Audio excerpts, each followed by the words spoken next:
Hello, I'm Cheryl Kagan, very proud to be the senator for Rockville and Gaithersburg, back with another edition of Kibbitzing with Kagan. These are informal chats with people that I find fascinating. We are taping today's interview with one of my dearest friends and mentors, Gene Counihan. Gene, thank you so much for taking the time to be with me today. Well, thank you for including me in your program. Absolutely. So Gene has a varied and impressive background of making a difference and being engaged on important issues. He has been an educator, a school administrator, a legislator, member of the House of Delegates for 3 terms, 12 years. He's been a lobbyist, both with the governor and with our metro system. He has been a community leader, and we used to call him chairman of the board, like Frank Sinatra, because he chaired everything from education to the arts and so much more. So Gene, start by telling me, if you would, what some of the highlights were of your career. Well, first of all, on the various boards and activities that I've been on, and some of that during the legislative years, but a lot of it after I left the legislature in '95, so the last 25 years.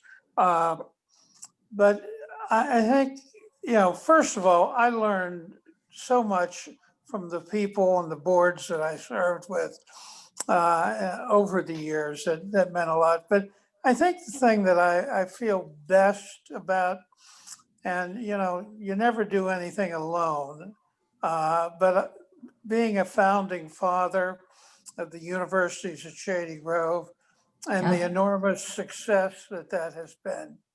I sat down with a couple of people very early and said, why don't the piece that's missing in Montgomery County's education system is the upper division classes, 3rd and 4th year.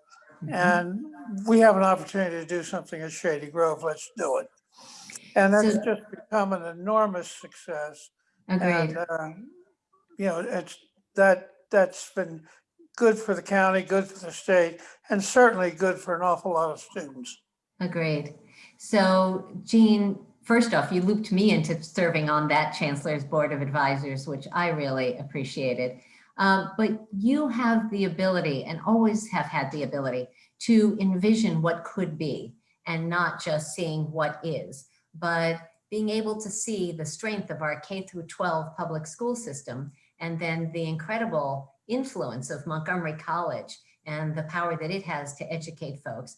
But you saw what was missing, as you just said, the 3rd and 4th year for people to get a bachelor's degree and then graduate studies here in their backyard without needing to travel to College Park, Towson, UMBC, or anywhere else, bringing the best of those programs here to Montgomery County.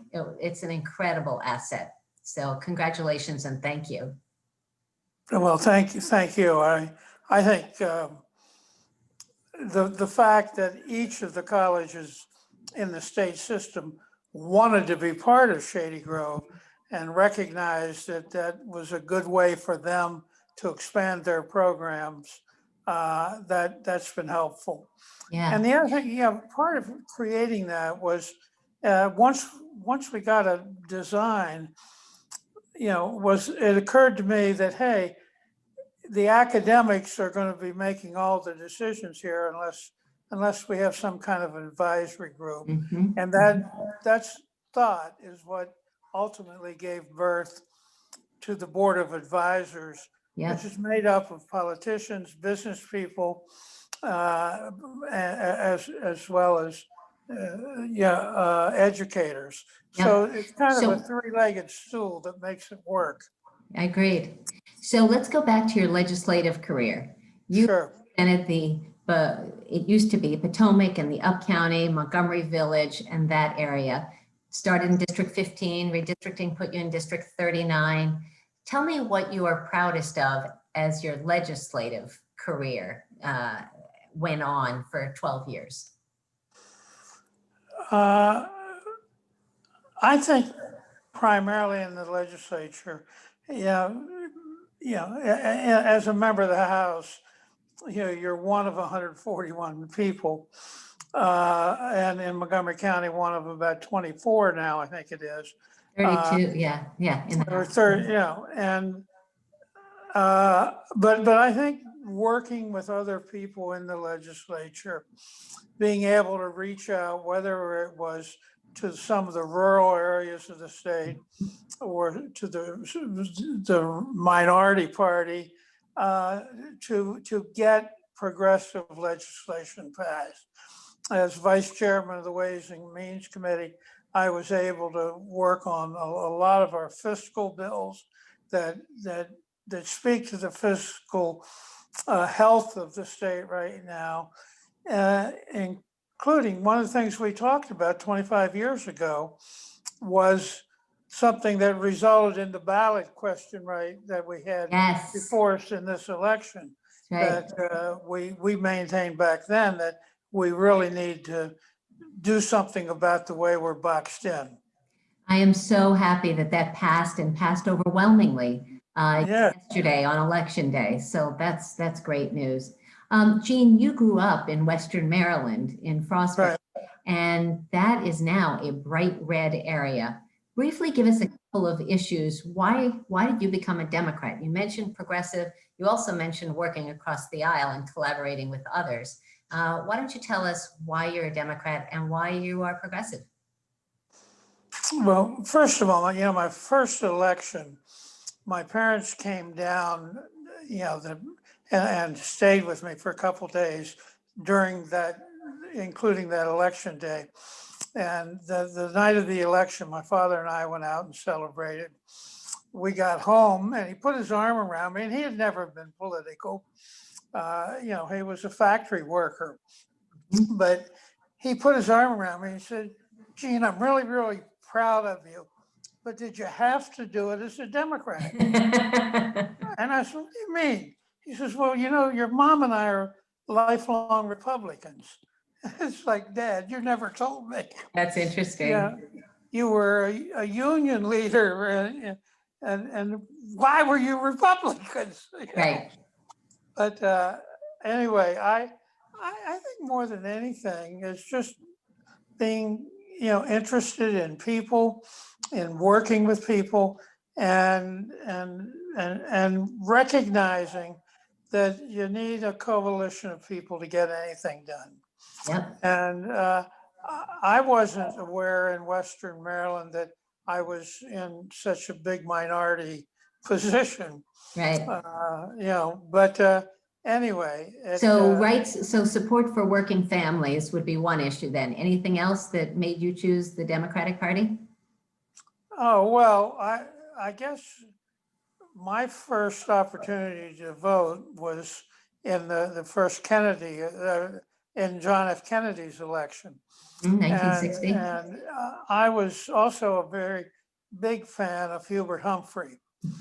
So the people that I admired at the federal level were Democrats. That's great. And I, as a matter of fact, I worked in Kennedy's campaign in Western Maryland, and that's probably when I registered.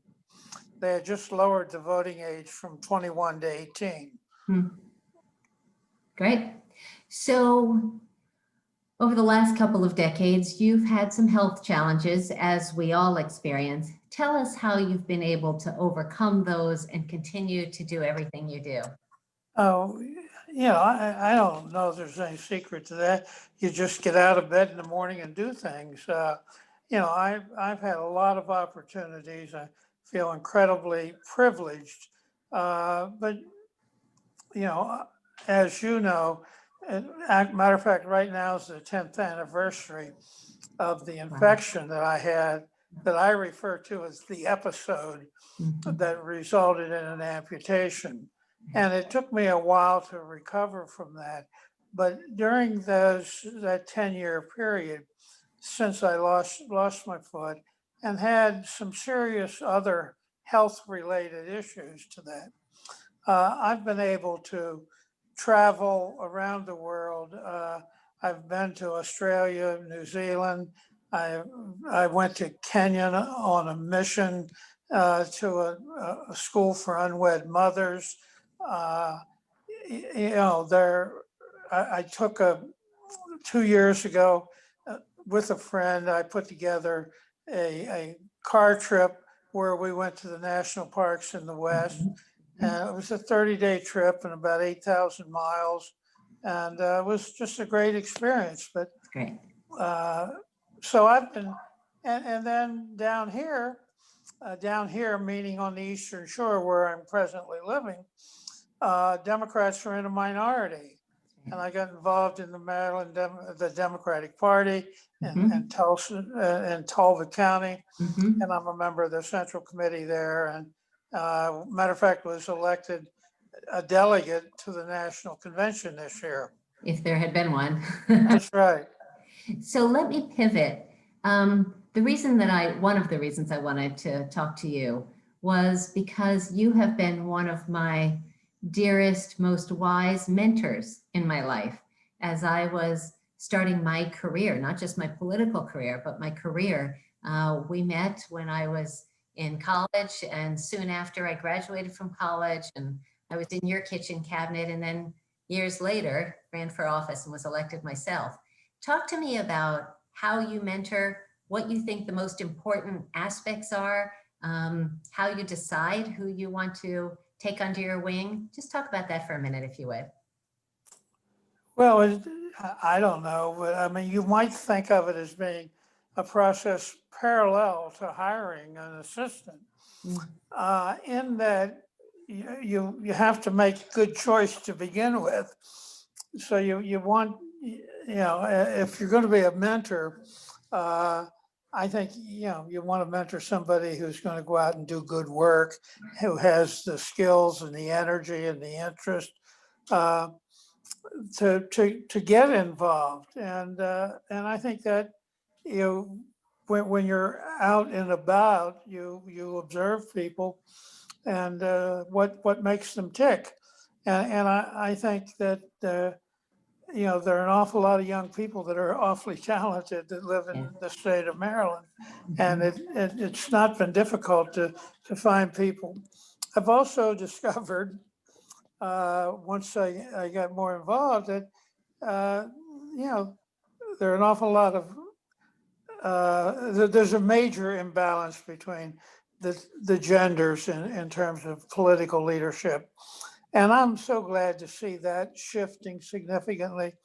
A number of the people that I worked with, encouraged, mentored or whatever, including Cheryl Kagan, are women, and they're making one hell of a contribution to the process.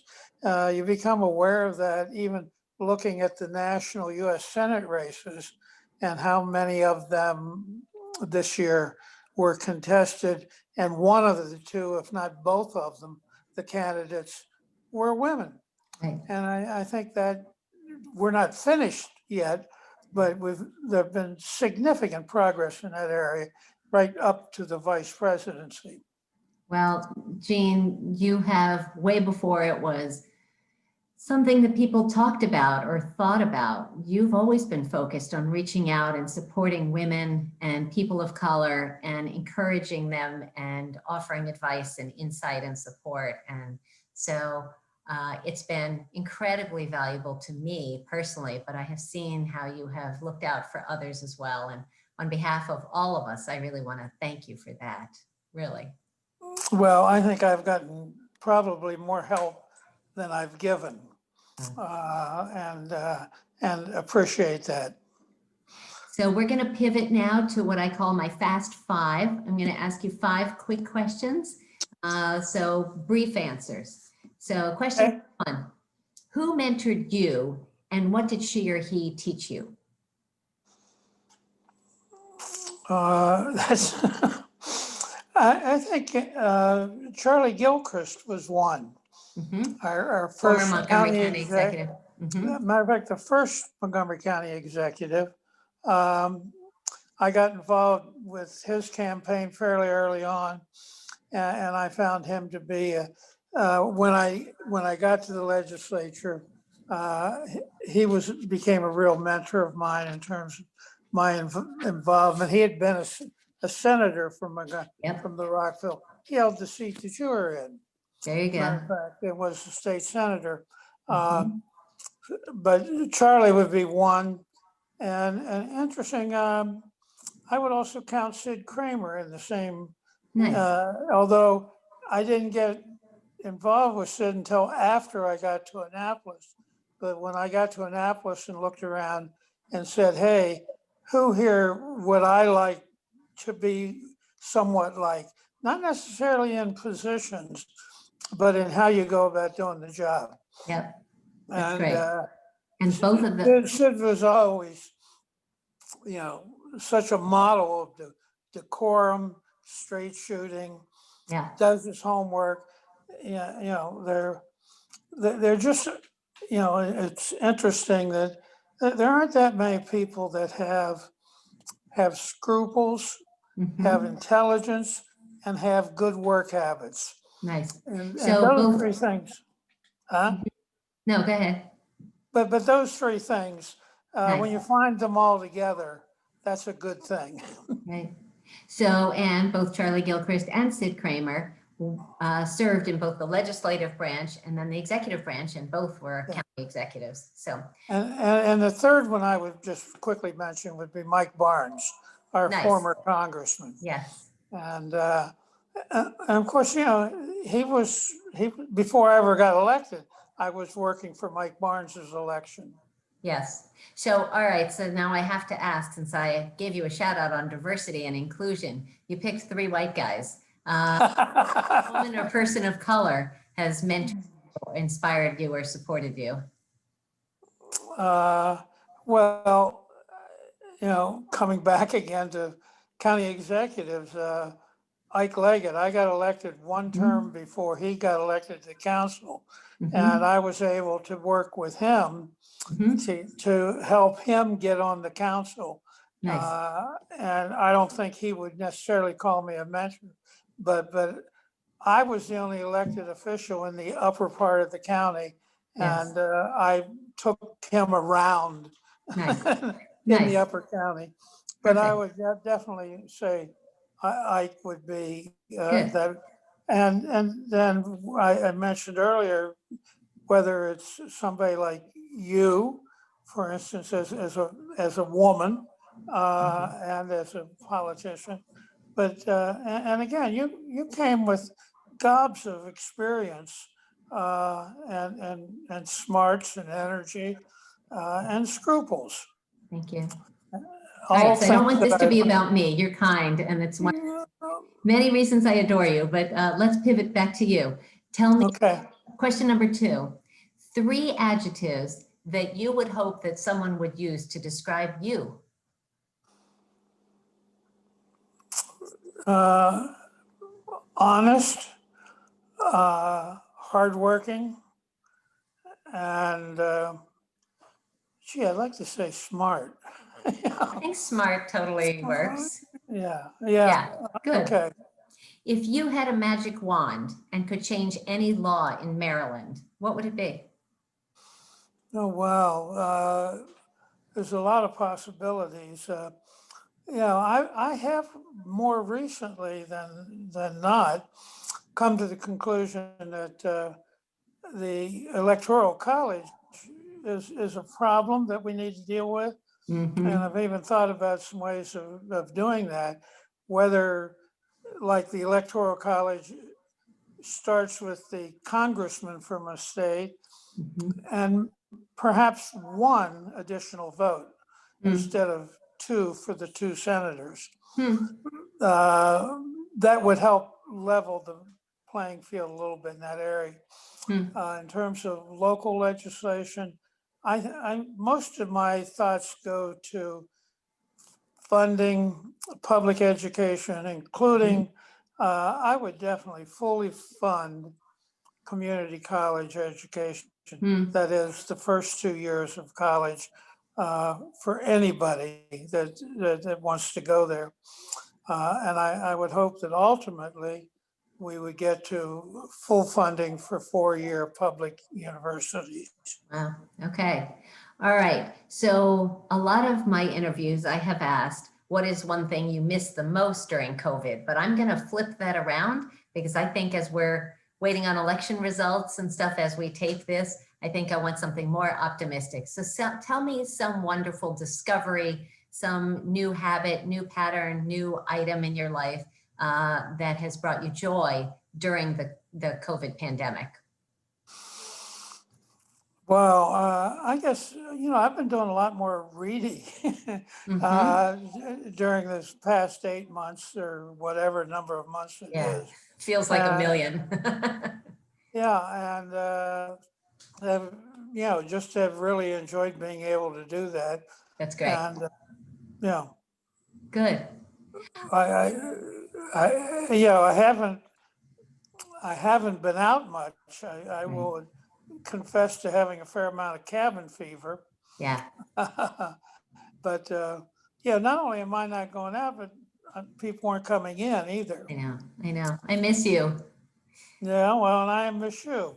Thanks. There are a lot Zoom is our saving grace on some of this, right? Yeah, I miss my poker groups. And Yeah. My last question that I always ask is, what is one of your hidden talent? What is your hidden superpower? Something that you're really good at that most folks aren't. I don't know that I have anything in that category, except that, I was a math teacher. Yes. And I'm incredibly comfortable manipulating numbers and can do that fairly quickly as a mental exercise. And I felt I often, in hearings in Annapolis, for instance, on the budget committee, somebody would say, well, we want to do a penny here or whatever, and that's going to be 5%. And I said, well, wait a minute, that you're talking about $3.5 million. Right. Yeah, which I could make that conversion very quickly. That's great. That is definitely a superpower. Most people not good at math. Well, and I'm inclined to be data-driven in a lot of my decisions. So it helps being able to do that. I found myself last night, watching TV. They weren't always telling us what percentage of the vote a state had turned in, and I was I had a listing of the registered voters in a state. Nice. Not the voters, but how many voters that I held there, so that I could mentally just figure out the reality of that number in terms of who was likely to have voted. That's great. But I like to play with numbers. Nice. So Gene Counihan, thank you for spending time with me today. Thank you for all that you've done for Montgomery County, for the state of Maryland, and through your international work in Russia and elsewhere. Just all that you've done to build relationships, to make the world a better place, to educate our kids, and to mentor young people like me when I was just starting out. So you are just such a respected and much loved person in Maryland. And thank you for kibitzing with me. And I look forward to seeing you in person before too long when it's safe to do so. Well, thanks, Cheryl, for giving me the opportunity to do this. I have so much enjoyed our relationship over the years, and I treasure it and cherish the memories of a lot of good times we've spent together. And I know there's many ahead of us. Good. Amen to that. Stay safe, Gene. Thanks so much. Thank you. Take care. Bye now. Bye.